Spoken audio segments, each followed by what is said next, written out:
ప్రగ్యా జైస్వాల్ తెలుగు, తమిళం, హిందీ భాష చిత్రాల్లో నటించి గుర్తింపు పొందిన టాలెంటెడ్ నటి. చిన్ననాటి నుంచే నటనపై ఆసక్తి చూపించిన ఆమె కంచె సినిమాతో తెలుగు చిత్రసీమలో మెరిసింది. అఖండ, జయజానకి నాయక, ఓం నమో వెంకటేశాయ వంటి విజయవంతమైన సినిమాల్లో నటిస్తూ తన కెరీర్ను కొత్త స్థాయికి తీసుకెళ్లింది. మధ్యప్రదేశ్లో జన్మించిన ప్రగ్యా జైస్వాల్ పూణేలోని సింబయాసిస్లో యూనివర్సిటీలో చదువుకున్న సమయంలోనే మోడలింగ్లో తన టాలెంట్ను ప్రదర్శించి పలు అందాల పోటీల్లో విజేతగా నిలిచింది. ఫెమినా మిస్ ఇండియా 2008లో పాల్గొని miss fresh face, miss dancing queen titles గెలుచుకుంది.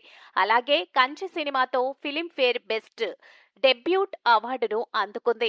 ప్రగ్య తన కెరీర్లో గ్లామర్తో పాటు కష్టపడి పనిచేయడంలో కూడా విశేష గుర్తింపు పొందింది. సోషల్ మీడియాలో యాక్టివ్గా ఉంటూ అభిమానులతో తన కొత్త చిత్రాల అప్డేట్స్ను పంచుకుంటూ ఫ్యాన్స్ ని ఆకట్టుకుంటోంది. మరిన్ని అప్డేట్స్ కోసం మా ఛానల్ ని ఫాలో అవ్వండి.